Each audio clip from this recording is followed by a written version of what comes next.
जी, अब हम देखते हैं कि जब हमारे पास बहुत बड़ा डाटा होता है तो हम उसको कैसे हैंडल करते हैं। इसके साथ साथ हम ये भी देखेंगे कि कुछ और डिफरेंट फंक्शंस हैं। For example count, count A, count blank, average, maximum, minimum, और एक और बड़ा मज़े का ऑपरेशन है एंड। ये हम लोग इंशाल्लाह इस लेसन में देखेंगे। तो सबसे पहले जनाब, कुछ चीज़ें डाटा के हवाले से। ये डाटा टू बी यूज़ जो है ये इस वक्त आपके सामने है। एम्प्लॉई का नाम आ रहा है, एम्प्लॉई नेम। आप देखेंगे पूरा आपको इस सेल में नज़र नहीं आ रहा। इसका मतलब ये है कि इस सेल में जो है वो ज़्यादा टेक्स्ट हमने लिखा हुआ है। तो हम ऐसे करते हैं कि हम यहाँ से ऊपर कर्सर लेके जाएं, यहाँ पे जो ए ऊपर नज़र आ रहा है इसके साथ जब आप बिल्कुल इसकी बाउंड्री पे कर्सर लेके जाएंगे तो ये ऐसे बन जाएगा। आप इसको यहाँ से ड्रैग करके इसका जो है वो थोड़ा सा बड़ा कर सकते हैं कॉलम। जब आप एक कॉलम बड़ा करेंगे तो वो वाला कॉलम का जो विड्थ है वो इंक्रीज़ हो जाएगी, और उसके बाद आगे ऑनवर्ड जो है वो तमाम कॉलम आगे शिफ्ट हो जाएंगे। आप इसी तरीके से कॉलम की विड्थ इंक्रीज़ कर सकते हैं, डिक्रीज़ कर सकते हैं। जैसे आपने देखा यहाँ पे मैंने इस कॉलम की विड्थ जो है ये डिक्रीज़ की हुई है, कम की हुई है, ताकि ये ज़रा थोड़ा सा इससे डिफरेंट लगे। ठीक है जी, तो ये चीज़ आप डिटेल्स में यूज़ कर सकते हैं। एक टेबल ख़त्म हुआ दूसरा शुरू किया तो आप इस तरह से बना लें डिटेल, तो आपकी डिटेल ज़्यादा बेहतर लगेगी। इसी तरीके से एक ये वाला सेल है, ये वाला कॉलम है। जब आप किसी कॉलम के हेडर पे यानी कि कॉलम के अल्फ़ाबेट पे क्लिक करते हैं तो वो कॉलम सेलेक्ट हो जाता है। और आप देखेंगे मैंने कॉलम इस वक्त सेलेक्ट किया हुआ है, तो इसकी ये जो है ये विड्थ आपके पास नज़र आ रही है कितनी है। आप यहाँ से इस बाउंड्री से क्लिक करके इस कॉलम को ड्रैग करके इसकी विड्थ जो है ये प्रॉपर बड़ी कर सकते हैं। राइट, आगे चलते हैं जनाब। डाटा के अंदर इसी तरीके से आप किसी रो को अगर सेलेक्ट करना चाहते हैं तो रो के नंबर पे कर्सर ले जाएं। तो ये देखें इस वक्त कर्सर किस तरह से है। इस वक्त कर्सर जो है वो एक एरो बन गया। आप इसके ऊपर क्लिक करेंगे तो ये रो सेलेक्ट हो जाएगी सारी की सारी।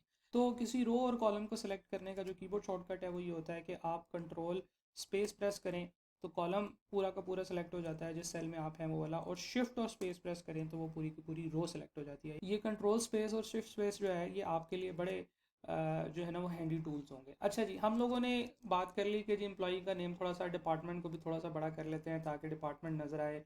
इसी तरीके से उस बंदे का स्टेटस है कि वो फुल टाइम है, आवरली काम कर रहा है या कॉन्ट्रैक्ट पे काम कर रहा है। हायरिंग डेट लिखी हुई है कि किस डेट पे ये हायर हुआ था, और इसके बाद इसकी हायरिंग डेट से कैलकुलेट किया हुआ है हमने कि इसको अब तक कितना टाइम हो गया हुआ है। आपको ऊपर ये फंक्शन नज़र आ रहा होगा फॉर्मूला बार के अंदर कि इसके ऊपर कौन सा फंक्शन अप्लाई हुआ है।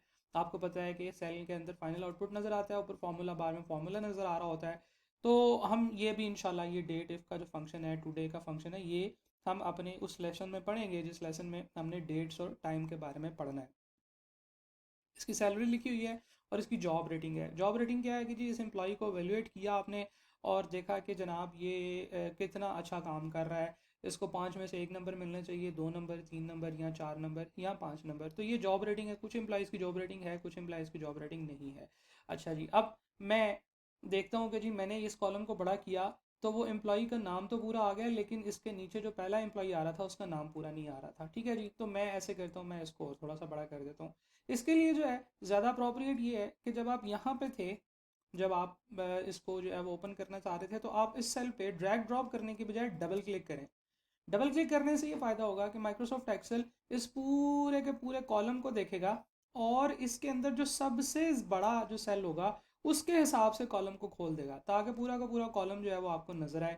और अब आप यहाँ पे भी बी और सी के दरमियान में भी डबल क्लिक कर लें ताकि आपको ये जो है ये नज़र आए कि ये किस तरीके से आपका जो सबसे बड़ा सेल है वो कौन सा है और उसमें क्या लिखा हुआ है। तो आप देखेंगे कि इंजीनियरिंग और मेंटेनेंस जो है ये कितना बड़ा सेल है, इसके ऊपर इंजीनियरिंग और मेंटेनेंस पूरा लिखा हुआ आना चाहिए। इसी तरीके से एम्प्लॉई के ये जो स्टेटस है इसके ऊपर डबल क्लिक करेंगे और उसको उसने क्या किया, छोटा कर दिया। तो सेल आप डबल क्लिक करेंगे तो वो बड़ा कर देगा या छोटा कर देगा डिपेंडिंग अपॉन के एंड तक इसमें कितना डाटा अवेलेबल है। अच्छा जी, हम देख लेते हैं कितने एम्प्लॉयज़ हैं।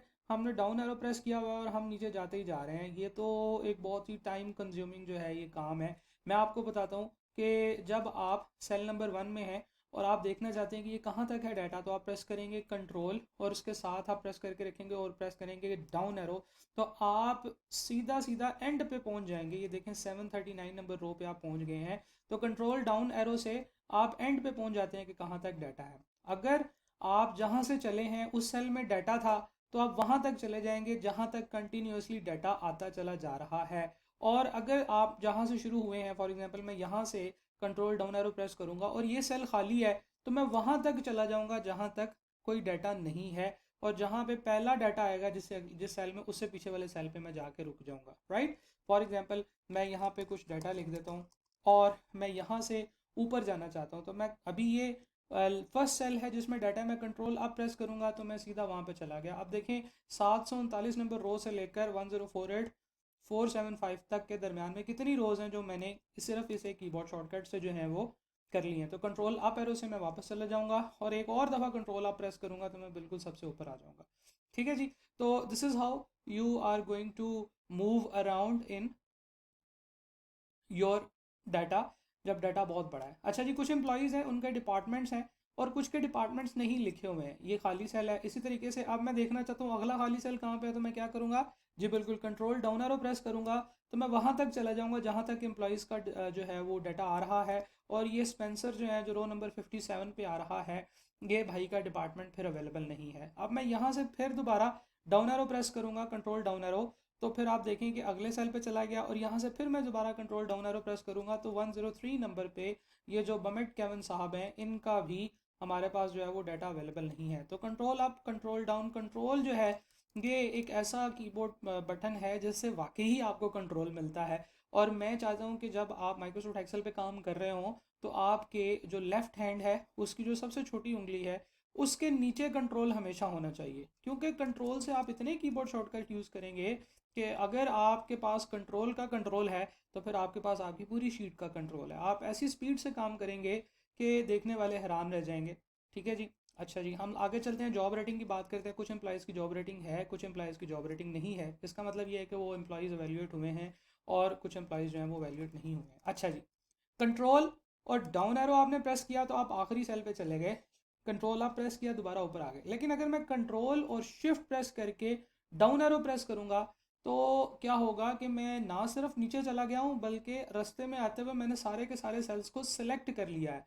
तो control shift down arrow means कि आपने पूरी की पूरी सिलेक्शन कर ली है। और अगर आप यहाँ से कंट्रोल शिफ्ट और राइट एरो प्रेस करेंगे तो जहाँ तक डाटा आ रहा है आपने वहाँ तक सिलेक्ट कर लिया।